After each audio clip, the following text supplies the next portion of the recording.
Okay, welcome everybody. We're here to present the AIA Philadelphia Design Awards Sustainability Spreadsheet How-To session. So presenting today we have Jonathan Weiss, Sustainability Director with Jacobs and AIA Philadelphia COAT member, and Sherman Aronson, who's a Senior Associate with BLTA, also a Philadelphia COAT member. And I'm Brian Smiley, Associate with HOK, and I'm also an AIA Philadelphia board member and the AIA Pennsylvania COAT chair. So all three of us have been on the Committee on the Environment for several years, and we've been working on the evolution of the sustainability criteria in the awards program for the past 3 years in close collaboration with Jeff Goldstein, Daniel Lee, Josh Otto, and the entire design committee. So if you've submitted recently for an award, you've seen this progression of sustainability requirements being integrated into the awards program. So next slide, Jonathan. So the learning objectives for this are stated up here. Basically, we're going to review the framework on design excellence, give you an overview of its major components, and demonstrate how it became the basis for the Philadelphia Design Awards program and spreadsheet. We're going to give you a hands-on overview of the new spreadsheet tool. And finally, we'll go through some of the metrics and targets that can help you in developing a successful award submission so that you're not just looking at this spreadsheet. It's not an end into itself. We'll give you some guidance on how to take it to the next level. So next slide. So who is AIA COAT? The Committee on the Environment has been around for 30 years, and it was formed in 1990, for those of you who are unaware. And shortly after, they attempted to incorporate sustainability concepts into the AIA National Design Awards. And they soon realized that the AIA needed a separate award for sustainable buildings. In 1997, the COAT Top 10 Awards was launched, and that was 3 years before the LEED rating system came out. So this has been around for a while. COAT essentially has a lot of credibility in the industry. They have access to a broad range of sustainability experts, practitioners, and experts that frequently act as jurors for the design awards and help formulate position statements for the AIA on climate and sustainability concepts in the built environment. Next slide. So what are the COAT Top 10 Awards? They have evolved over the past few decades to be the most respected sustainability building awards program. They're big news. They essentially are covered in the mainstream press, oftentimes USA Today, Time Magazine, Newsweek, Wired, Fast Company, a whole host of magazines will cover the awards. Each year, 10 projects win the award, and they're based off of 10 sustainability measures that we'll give you a brief overview of, along with the award form. And in 2016, COAT released this Lessons from the Leading Edge report, which captured exemplary projects from the past 20 years of the award program and did a deep examination of those projects and identified some commonalities. So next slide. One other element we want to highlight is some of the changes that have been happening in the AIA and how this sustainability form, which is now a requirement for all projects in Philadelphia, how that came to be. So you can see a brief timeline on the left of several changes that have happened from AIA National. That's okay. In 2017, AIA issued a position statement called Where We Stand on Climate Change, and then in 2018, they revised the ethical standards for all practicing architects. June 2019, at the national conference, they overwhelmingly approved the resolution for urgent and sustained climate action. And then fast forward to the fall of 2019, where the AIA board officially adopted the COAT Top 10 award measures as the framework for design excellence. So you're going to hear us refer to the framework for design excellence multiple times throughout this presentation. That is essentially the basis for the awards, and that framework represents those 10 measures. So these changes have essentially set the stage for the AIA to reframe the way that design awards are evaluated. In Philadelphia, we're one of 17 of the largest AIA chapters in the US, or a big SIB as we're called. And in January of this year, we agreed to adopt the framework for design excellence as metrics for our design award programs by 2021.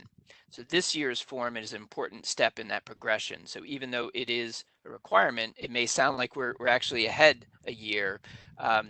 We're still evolving how all projects are evaluated. So next year we expect that goal will be met. So next slide. So the AIA has taken those changes to the Code of Ethics and the resolutions, and they determined that it could leverage the expertise of the Code Awards and turn that into a design philosophy. So rather than focus on a few exemplary award-winning projects, they wanted to leverage the collective wisdom of all these award winners and turn them into lessons for other projects to follow. And the big move that the AIA did by revising that code of ethics is their way of reinforcing this focus on the climate.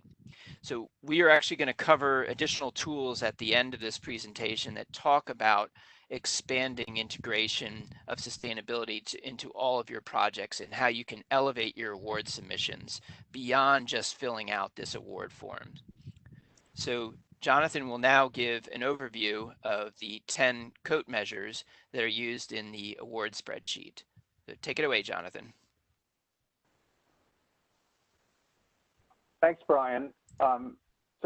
So I'm going to go over relatively briefly what the measures are so that we'll have time to really dive into the spreadsheet and how to use it.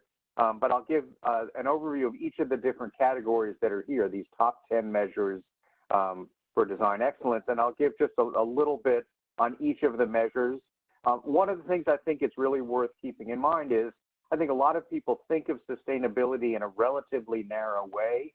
Is it LEED? Is it energy? The carbon? And the idea behind the framework is to say there are a lot of pieces to the puzzle in this framework that sort of broadens our idea of what sustainability is. So here goes our the top 10, I guess we'll say.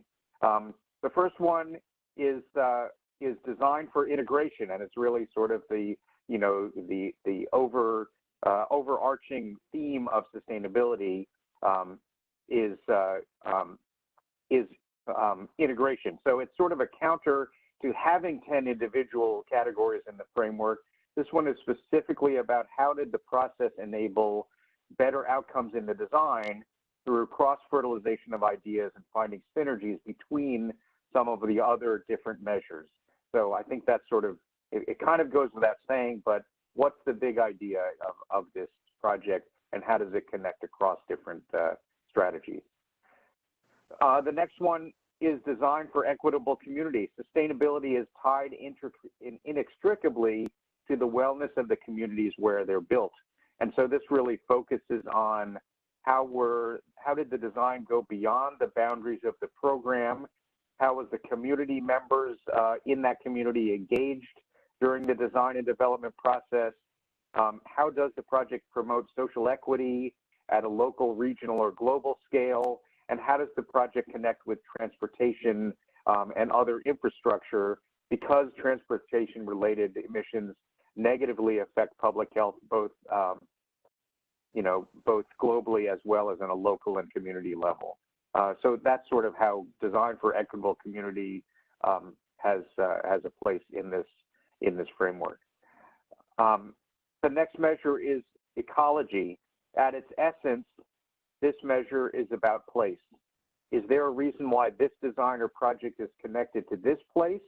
Is there a reason that specifically the environmental or ecological aspect of its location? Could it be anywhere, or is it here, and does it demonstrate that? The next measure is design for water, and the challenge of water is some places have too much water, some places have too little water, and many places have both at different times. This area of the framework is working to address all of those possibilities together. Design for energy. Traditionally, energy and resource efficiency has been central to what we think of as a sustainable design project. It's worth noting, as you see this description of the measure, that it's carefully balancing the energy and resource use with performance, comfort, and enjoyment. Less is not always more. Okay. The next is design for wellness. As a careful balance, health and wellness aspects of the projects, they've always been a part of sustainable design projects, but explicitly it's singled out here. A building that doesn't serve its occupants well is not going to be very sustainable, even if it's extremely energy efficient. So this is really focusing on those health and wellness aspects of the project.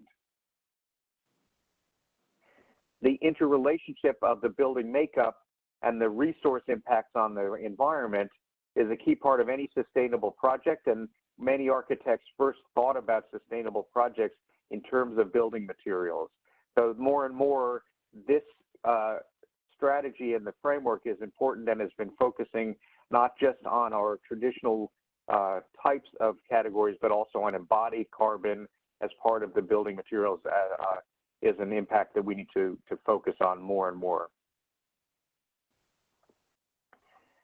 Design for change. So we're all used to working on projects that answer our clients' short-term goals, or sometimes their long-term goals or their master planning, but have we broadened our view to take into account change either internally or externally that may impact the project in the future? That's what this category is all about. Design for economy. So all design projects have to worry about economy, and this category is focusing on how does the project provide more with less? How does it right-size the program? How are cost-effective design decisions made? And the overall idea is that high performance is really effective only if it's implemented in real buildings. And these strategies are really only going to be implemented on a broad scale if they make sense financially. So we need to demonstrate examples of projects that can break the misconception that sustainable design is for the privileged only. The last category is design for discovery, and this is about how are we taking advantage of feedback and experience on our projects to better inform future opportunities?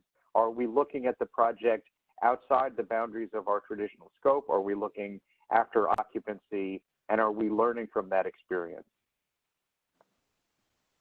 So that was a whirlwind tour through the 10 measures of the framework, and I think it's worth saying, the overall goal is to incorporate those measures into the design of all projects.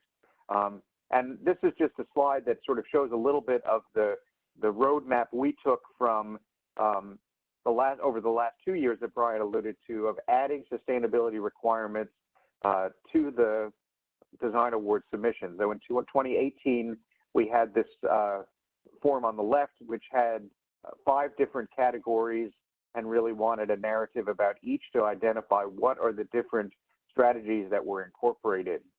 In 2019, we added a new aspect to the form, which was trying to get at a little bit of a framework ourselves of is there a consistent way of looking at this that we can have more consistency in the answers that people are giving, that it was less about narrative and more about did you reach certain types of milestones. And I'm sorry, and now I've gone too far.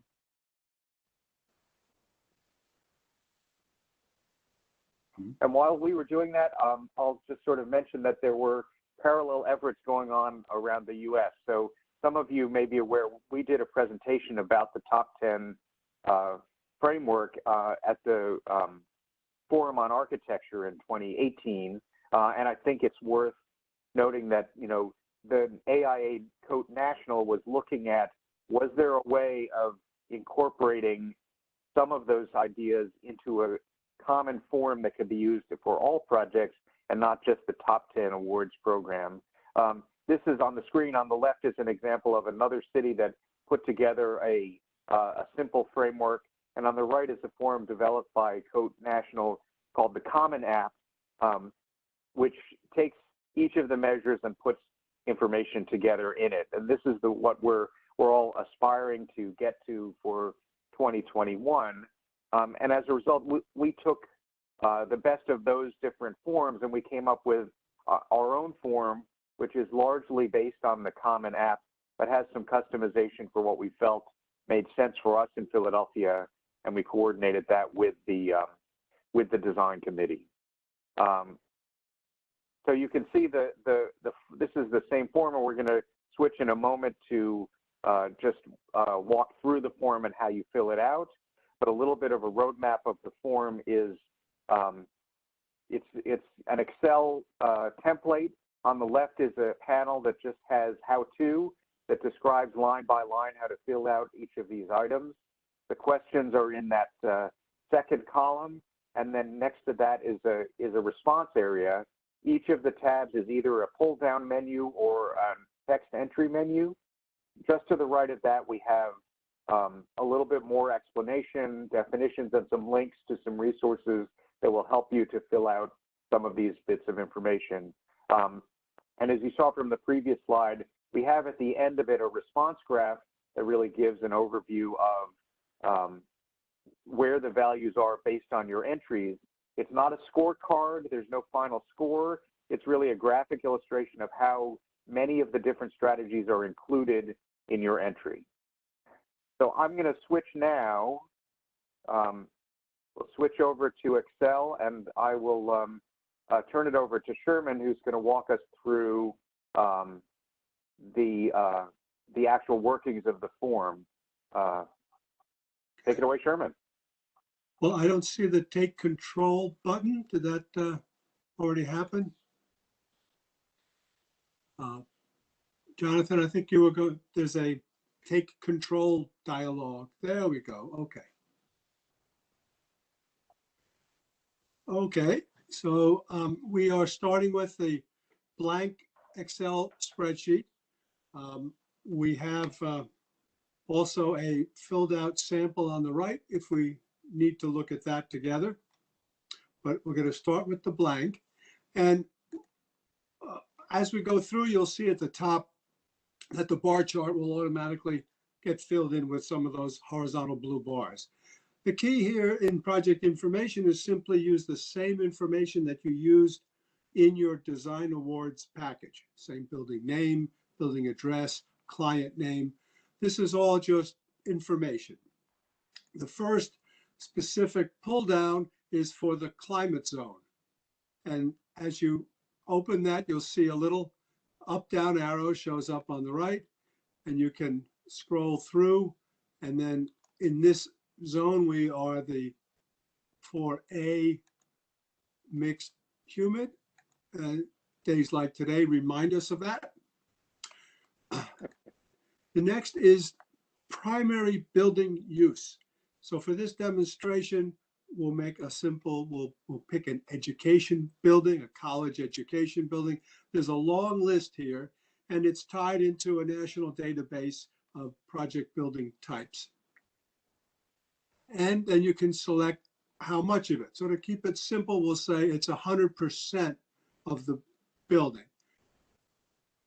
Okay. Now, if you had a small area, an assembly space, or a retail building space, you can add another use and make it 10%, whatever. It'll add up to 100% down here.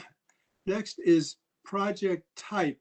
Now, this is simply residential, non-residential, or interiors only. So this is non-residential. and that ties in with building code criteria. Number of stories above grade. So let's say it's 4 stories. And total floor area. Let's say it's 100,000 square feet. And the site area, let's say it sits on a site of 50,000 square feet. So half the site is open, half the site is built on. These are numbers that you'll have from your project information that you've used in your design book. That data gets built into the template. If you find as you go through that you need to adjust something, you can. Now, daily occupancy, this is generally related to code levels of occupancy. Just to be simple, we'll say that you've got 100 occupants and they're each 1,000 square feet in the classroom building. But maybe it'll be 200 when all the classrooms are filled up and you've got assembly spaces. So these are numbers that you'll have to make a judgment based on your own project information. The next is questions that are more about the AIA 2030 commitment. So this does not tie into the bar chart in any way, but it gives information to the reviewers. And we're trying to encourage the AIA National is trying to encourage all firms to be a signatory. So there are many of us in Philadelphia that are, so we can say yes. And if you're a signatory, then has the project been entered into the design data exchange? Chances are they have because you've been part of the process. Is there a third-party rating system? LEED, WELL, Passive House? Let's say there isn't in this case. So we go click on no. And there you go. So now the information is in there. None of the bar charts filled in yet. Now we scroll down and we get to the first measure design for integration. So there are 2 components to this. One is, was there some kind of design workshop? Did the design team and the owner meet with the engineers, with the contractors, and discuss sustainability topics? So simply that's your own judgment. Yes, we did that. Okay. Now, the next is the only narrative place. Well, there's one other small narrative, but we focused, reduced the amount of narrative. There are 3 boxes, 80 words at most. What is the point of this? It's for you, the designers, to think about the 10 measures that we've just talked about and select up to 3 that represent really what you've tried to do in the building from a sustainability point of view. And you can enter, say, water and use low flow fixtures, ... You could enter community. I'm sorry, not community. Yeah, community. And you held meetings. You could enter energy and say that you met ASHRAE. So in each of these, what you do is pick the ones that are relevant and write enough to explain why it was important, and also tie it to your design package. So if you are having the sustainability reviewers look at this and look at the design package, it would be good that the design graphics, photographs, and narratives explain something further or illustrate these measures. So now you can see that by entering this, the bar chart for integration is filled up. So that's how the template works. Okay, now we get to... Sherman, can I just jump in for a quick second here? Yes, sir. I just want to ask folks, I just put this in the chat, but if you want CES credit, if you could enter your AIA number into the chat as well, and we'll get that recorded for you. And one other teaser, a little bit later, I will cover if you need some prompts and helps formulating those narratives, I'll touch on that later. So, okay, back to you, Sherman. Right, and we will have a office hours later in the season for questions. So how does, Jonathan touched on equitable communities and explained it. AIA National Coat has come up with a handful of measurable metrics that can be used. Part of the whole point of this is to make it simple and not depend on lengthy narrative discussions that are open to interpretation. So what was chosen? The walk score, transit score, and bike score. I guess I can't really ask for a show of hands, but has anyone used walk score? Maybe you could send in the chat. So what we're going to do is jump to this live link. It should work. It worked earlier today. It's a website simply called walkscore.com. And we're going to enter a Center City location. Okay. So there's a couple of ways to do this. I think the way that works best here is to type Philadelphia, PA 19107, and then hit go. And now it takes us to a summary box at the top, which is what we want. But also, if you use this site, you can scroll down. Of course, you can buy all kinds of clothes and things, but you can also learn a lot about the neighborhood. It has crime maps, travel time maps. It's got a lot of data about the neighborhood, explains how it gets to these scores. But the key for this spreadsheet is 99 for walking, 100 for transit, and 81 for bikes. So now we go back to the spreadsheet. How do I do that? You have to click on the Excel at the bottom, or Jonathan can do it. Yeah, that green one. Yep. There we go. Okay. So now we put in the numbers, the 99 and 100 and the 81. Okay. Now, another aspect of community is engagement. And you've got an extensive pull-down menu of 6 options. If you're working only with your client, this is a university and it was just the facilities people, you'd put down 0. But let's say it was a university temple building and you engaged with the community because you had community meetings, you might pick 3. Non-stakeholder community members were engaged. So you can click on number 3. Now, if you look up here, you see you've got some score for equitable communities that jumped from 1/3 to 2/3. Next is ecology. The first is a simple pull down. Is it rural, urban, or suburban? So you say urban. That doesn't really show up as a score.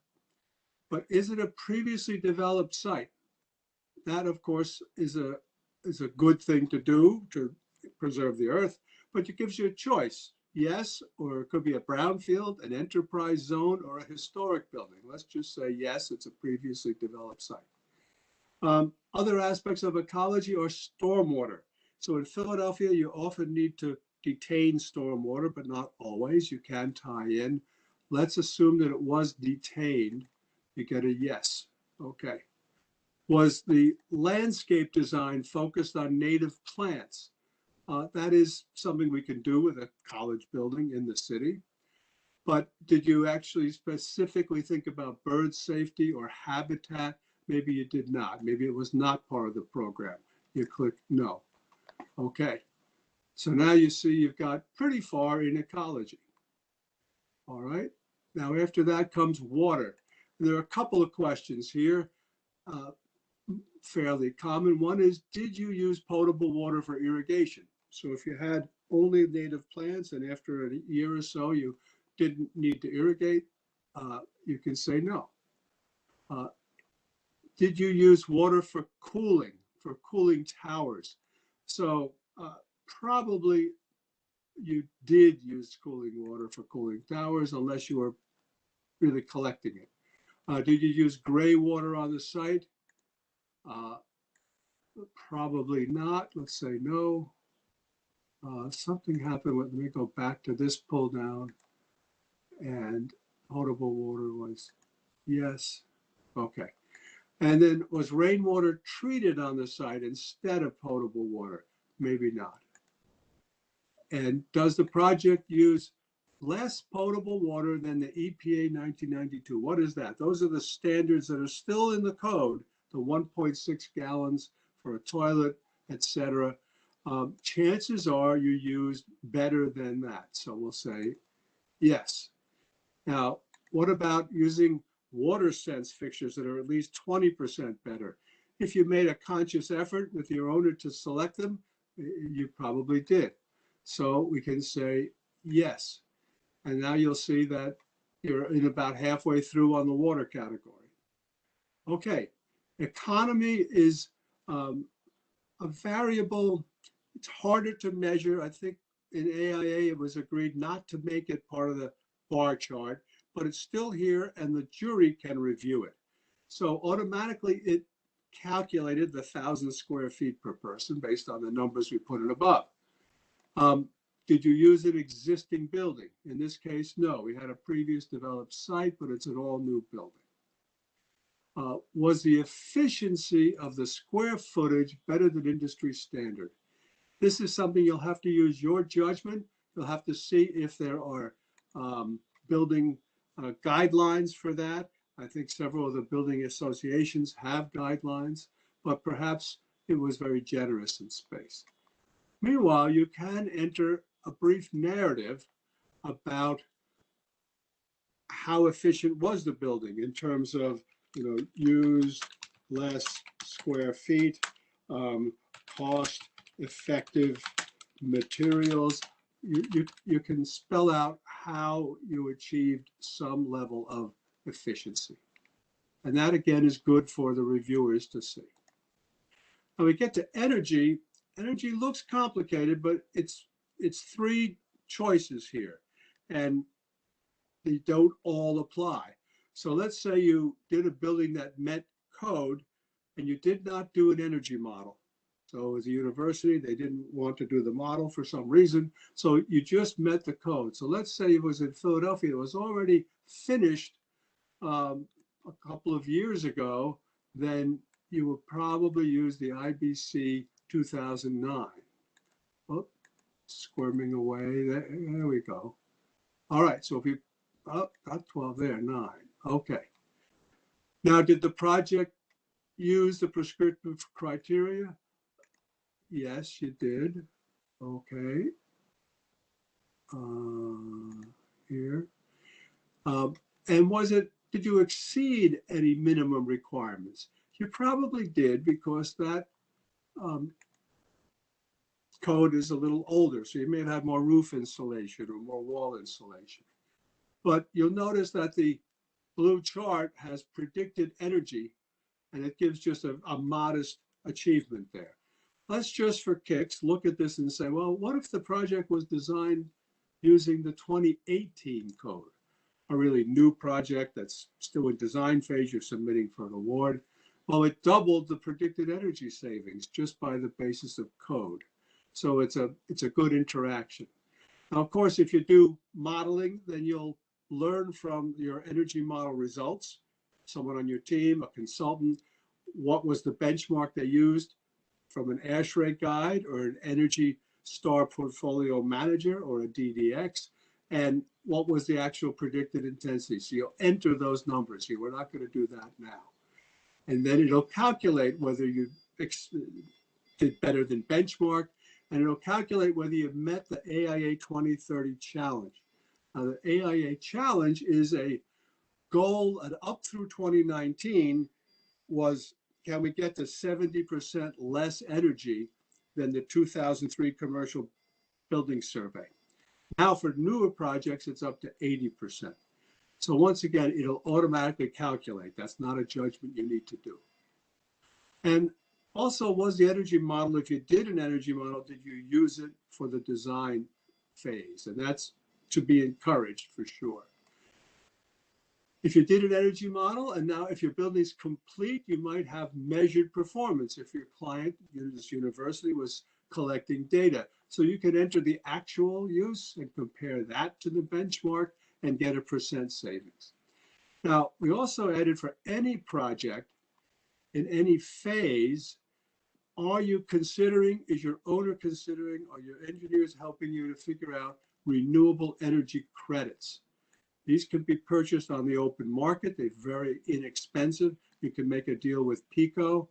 And it's a good thing to do. It costs very little. So if you do, you can get some credit, and you see our predicted energy went up. Okay, design for wellness. As Jonathan said, that addresses a lot of aspects of health, daylight, ventilation, windows. So the spreadsheet comes up with a few simple pull down yes or no based on your understanding of your own project. Does most of the space have operable windows? Probably yes at the university. Does most of the space have access to daylight? Yes, that's probably true. Do you have quality views at least 25 feet away? Well, if it's a tight urban site, you might not. So it's something you have to look at in the plan and figure it out. And was an occupant survey completed? If it's a completed building, or if it's unbuilt, are you planning to do that? And for a university, we hope that they would want to ask their faculty and staff. Okay, I seem to have lost this pull down here. Okay, now we're up to measure 8 resources. And here there are several measurable metrics boiled down to a few things. One is the primary structural system. So as we know, there's a range of choices, but it's an academic building on a campus. It's probably steel framed. Okay. Now, how do you come up with the embodied carbon? So there's a link to a national organization called Build Carbon Neutral. So once again, we're going to venture into the web and see if this works as a live device. It's a simple interactive dialog box, but you do have to know or guess at a few things. So this is estimating the embodied carbon CO2 value of the whole project. So first we've got our building square footage, and it was 100,000 square feet. Okay, and we said it was 4 stories above ground, and let's say no stories below grade, and it's built out of steel. So that's basic information. Now, where are we? We're not in the northwestern forest, but you'd call this the eastern temperate forest. I guess it used to be a forest before William Penn got here. And the site was previously developed. The landscaping was probably predominantly shrubland. The landscape square footage disturbed. So the building takes up half the site. So let's say 25,000 square feet was disturbed. And now you're landscaping the 25,000 square feet. Okay. Then you agree to the use. And now you say calculate. So now it's going to come up with a number, 2,469 metric tons. So now we go back to the spreadsheet and we enter 2,469. Enter. Now what happens? Well, the spreadsheet has a built-in calculator. So this gives you the square feet, CO2 per square foot of the building. And then this tells you what the benchmark is for similar buildings in this zone. And we're actually 43% better in carbon dioxide embodiment. So that's good to know. Was a whole life cycle analysis conducted? Let's say no for now. If you did, you would say yes. Did you consider local and regional materials? I think in this area, we've been doing that for years for many projects, and universities care about it. We'll say yes. Chemicals of concern list is relatively new. So unless you specifically dealt with it, we'll say no. And did it incorporate existing structure? No, it was a clear site, so we say no. Was there a historic building involved? No, there wasn't. Okay, so again, we say no. So now you see the resources is a pretty modest bar on the chart. But you can see that if you did more with chemicals concerned, if you used an existing structure, that would be a higher rating. Hey, Sherman, this is Mike. Before you leave that category, building carbon neutral site seems to be only for new buildings. Is there a way to talk about existing buildings, carbon benchmarking? Can it work for existing buildings? I didn't see why it wouldn't. I mean, Would have to. You can just it's put all existing. It's completely different. The charge is assuming you're building from scratch with new steel. True. I don't know. That's something we'd have to investigate. Yeah, and I'm not, this is Jonathan, I'm not certain that the buildcarbonneutral.org has the, it's such a simplistic tool, but it's worth noting that the entry, the entry data is not linked to it. So I guess if you sort of did some work on the side, you could figure out how you would want to attribute that, if that makes sense. Right. If there was another calculation method independently, you could just enter the number, and that would work. Yeah. I mean, it but makes it some sounds sense. like some homework we have to do. Yeah, obviously half the awards in Philly are all renovations and restorations. I think you're going to get a lot of questions about that. It's worth noting that many embodied energy evaluations and calculations are still relatively new, so this would be a good candidate to put in your narrative if you did a more detailed analysis. Okay. Right. But we'll do our homework. Okay, design for change is again about the building design. The AIA has come up with, from a national source, this guideline, which we put in the how-to. Concrete and steel structures are estimated at 200 years, heavy timber 100 years, metal and wood frame only 50 years. So you have to make a decision. We entered steel frame, so we entered 200 into this box. Was it designed for future disassembly? Now that's also a way to discuss among your team. You may have explicitly determined to use removable partitions and drywall that could be taken down and the building could be changed and modified. Was the project designed for flexible, I'm sorry, that's the flexible future use. Disassembly, maybe the steel frame has exterior panels that could be removed and reused. But maybe inside, maybe they decide to use all concrete block and it's very difficult to change. So these will vary for each project. And another judgment is, have you addressed resiliency and adaptation? So do you have mechanical systems in a flood-proof basement? Or are they on grade and elevated? Have you done some potential mitigation from storms? So let's say the university cares about that a lot and says yes. So now the change bar has gone up quite a bit. And lastly is discovery. Was a post-occupancy evaluation. Now this is different than an owner-occupant satisfaction survey.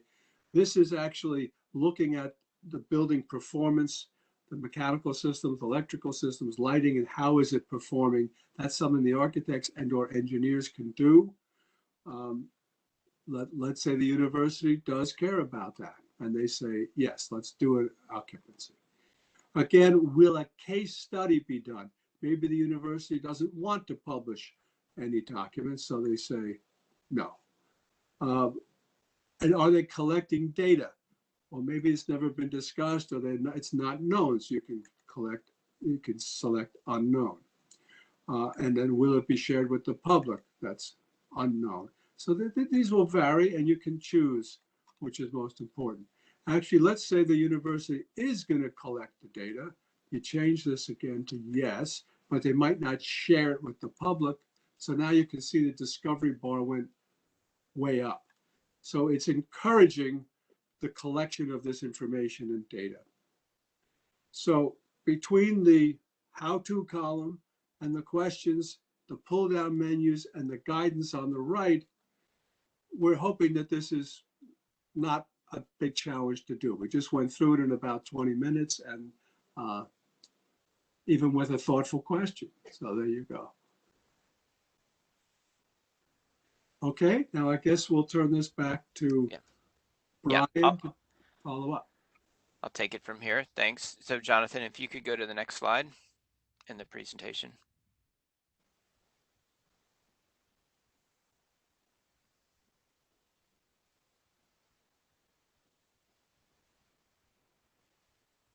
There you go. Yeah. Okay, so as mentioned previously, the award form that Sherman just previewed is just the starting point for integrating sustainability into your projects. If you just fill it out, frankly, it's unlikely that your project will stand out because here in Philadelphia, everybody's filling it out. So to elevate your submission, we strongly suggest that you integrate the full framework for design excellence into your project design process. And we'll share with you a link how to find that a little bit later. But the framework for design excellence can essentially help you craft your award narratives, but more importantly, it'll help you integrate sustainability into all of your projects, not just the ones that are seeking awards. And this is especially important for unbuilt projects that are still in design. So there's still hope for those projects if you haven't used this tool yet. And if you don't have a sustainability plan for those projects, this will certainly help. So the framework for design excellence is really a website, pure and simple. You click on any of the 10 measures and it will expand with 5 ideas. So go to the next slide. So on this next slide, it highlights for each measure the 5 main ideas behind each measure. You have a focus topic. What's the main idea behind this measure? You then have high impact strategies, which are phrased as if you could do only one thing or a few things. Some projects, your budget's really tight and you don't have a lot of time to investigate every single option. So it helps you zero in on those really important topics that will have the most impact. It will also cover the best practices, and best practices often take the form of questions or prompts for deeper discussions, such as, did the project set energy goals and how were these determined? What was the benchmark or measuring stick? You can use these question prompts as the basis for one of your narratives on the sustainability spreadsheet, as I highlighted earlier. So for each of the measures, there's at least 6 questions, so you won't have any shortage of good topics to investigate. Right. There will be curated resources, so you can take a deeper dive into a specific concept. There are curated resources that are updated and kept current as new projects win awards, new best practices emerge. So the intent is that the framework for design excellence improves over time. And you also see that there are case studies of exemplary projects. There's lessons from these past award winners. That's the formation of this whole framework. And you'll often see those patterns for certain measures appear on multiple projects. So next slide. So the framework is not just a website, it's also a super spreadsheet. So this is, yes, another spreadsheet, but this is really, like I said, super. So it's right now it's a souped up Excel spreadsheet with all sorts of data, instructions, calculations, embedded resources, and more. So let's go to the next slide. So here's a snapshot of all the super spreadsheet tabs expanded. You'll never see this in one screen. You have a different tab for each measure. So as you can see, it's a lot more extensive than the award spreadsheet. The flashes of yellow that you see here are all the inputs that you have to enter. And in blue, there are instructions similar to the award spreadsheet. And in gray, there are resources, links, recommended award-winning ranges for the yellow inputs that you have to enter. And you can see how useful it will be to have all the sustainability features and resources for a particular project in one concise file. What we want to highlight is this spreadsheet is a great tool to use out the course of a project. So you're not just looking at these issues for the first time when you fill out the award form. You can demonstrate that you've been thinking about these. And frankly, once you get familiar with these benchmarks and you've entered a couple projects into this spreadsheet, it'll be relatively easy and quick for you to use on your next project. And as you get more comfortable and familiar with these topics, it'll be a lot easier for you to also submit those projects for awards.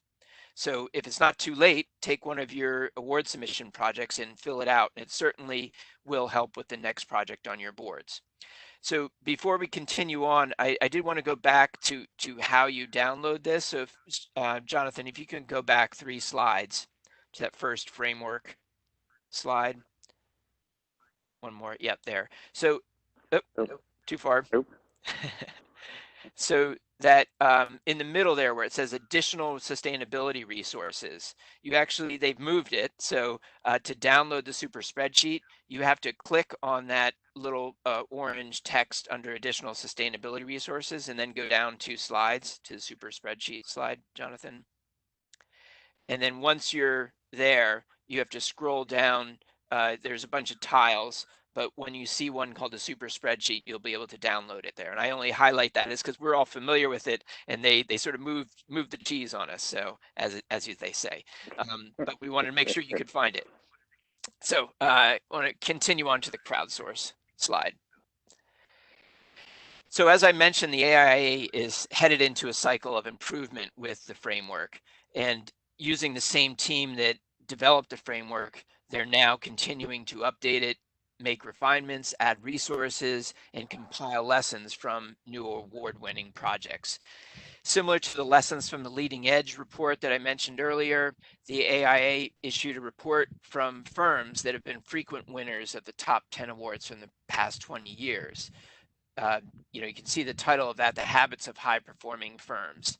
And wouldn't it be great to learn from these exemplary firms? For example, one highlight from the report is that many of the firms have a high percentage of LEED accredited professionals that are more than double than the average that are in AIA firms.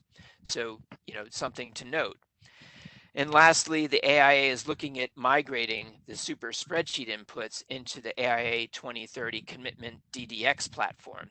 And if you're not familiar with that or the 2030 commitment, you should reach out to us and we'll get you up to speed on that. So next slide. So bringing it back to where we started, the framework came from an awards program, a high performance awards program, and that's really important.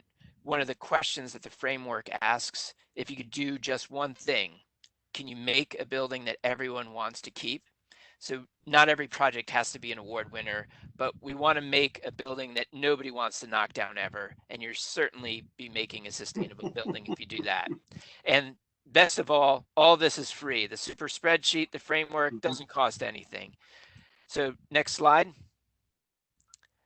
So I want to highlight that the jury this year, for the first time ever, is an integrated jury. We have designers and sustainability experts on one jury. So your project, whether it's a design-oriented project or a strong sustainability project, same group of jurors. They're reviewing all projects, one juror. And I want to highlight that we will also be holding a help desk session in mid-August. We don't have a date yet, but if anyone has further questions on the spreadsheet, we'll be happy to answer them. Jonathan, Sherman, and I will be available on that session. Next slide.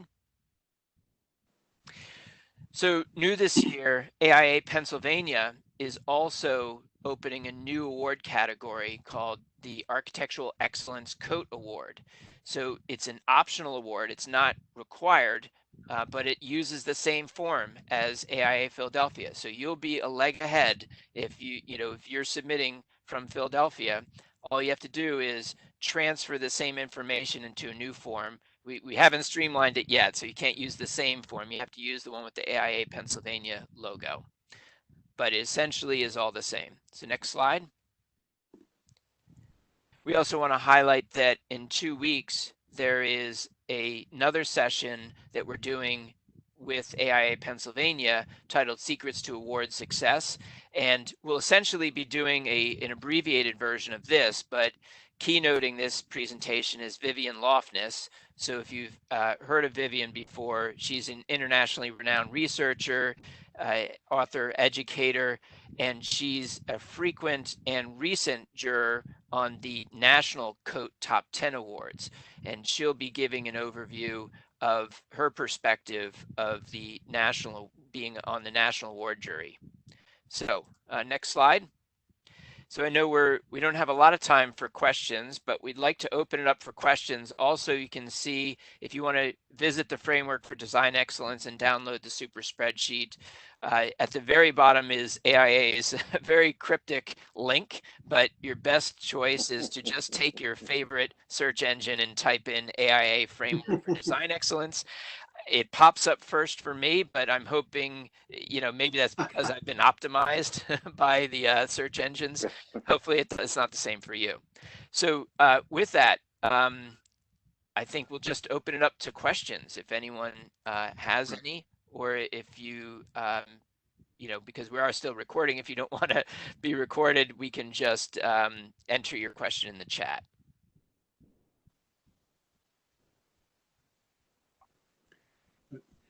A question from, has anyone started using the spreadsheet yet? Anyone taken a stab at it or downloaded it?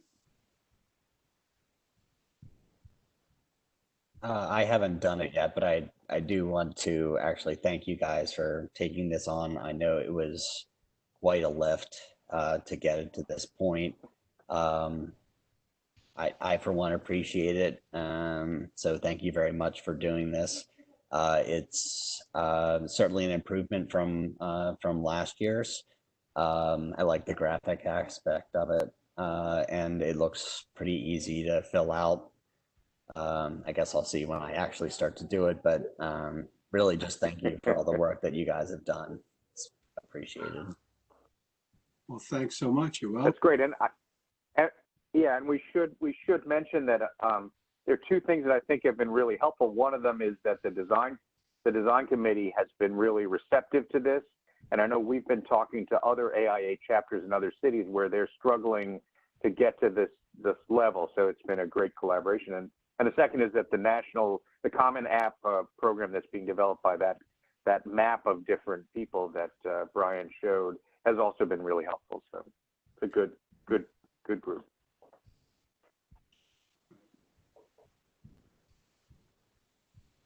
Yeah. Any other questions? Christine asked a question, how will the jury weigh the responses? Yeah, like any jury, there is some degree of subjectivity to it. It's intended that, as I'd mentioned, next year, metrics will play a lot stronger role in all of the awards. Initially this year, it's going to be a combination of the scoring on the spreadsheet and the narrative responses. And of course, in your submission, if you feel that you have a really strong sustainability story, make that a feature in your graphic submission. Right. And I think, that's the best way to make an impression. And you can see from the Code Awards, those are national awards too. But if you even come close to the quality of the graphics and the diagrams that are represented there, you'll know that you're doing pretty well for a submission for Philadelphia. Right. So the idea was not to make it a score that comes out with a number and the jury just looks at the number against another number, but rather it gives a quick image of the sustainability level. And then most important is, as Brian said, the whole design package. What is it communicating about the project? Yeah, I'll mention that, in our planning call with Vivian Lofness, she was talking about and if you join us on the 29th, she'll be able to say this more eloquently. Being on the jury for AIA National Awards, she's saying the jury absolutely takes the quantitative value into account, but it doesn't mean they're going to take a non-award-winning design and give it an award because it has good numbers or it has to be a holistic package. So that's sort of the overall intent, that it's a piece of that. And certainly if we have variability in the numbers based on like the carbon calc that was brought up, that number may be less highly, might be less highly prioritized in the review. Yet similar to the framework, as you can tell, we're in a feedback loop to improve this program each year. And last year we had a particularly enthusiastic jury down in Austin that gave us some great feedback on how to improve. So things like that, we would certainly look for them. And we'll be in discussions with them throughout the process too, if they start to see, we'll say, irregularities that, and they're pretty sophisticated. They'll probably make their own assumptions on how to deal with the criteria. And that's the beauty of having a sustainability expert on the jury, that they can help sift through these issues.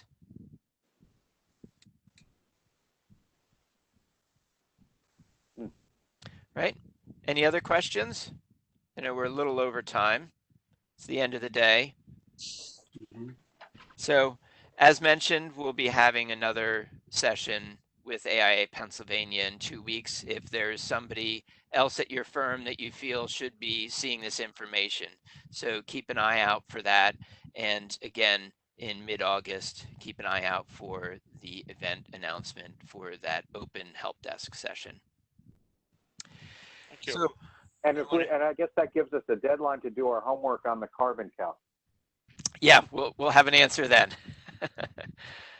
So, all right. Well, thank you, Jonathan and Sherman, and thanks everyone for attending. Okay. Have a good evening, everyone. Thanks, Brian.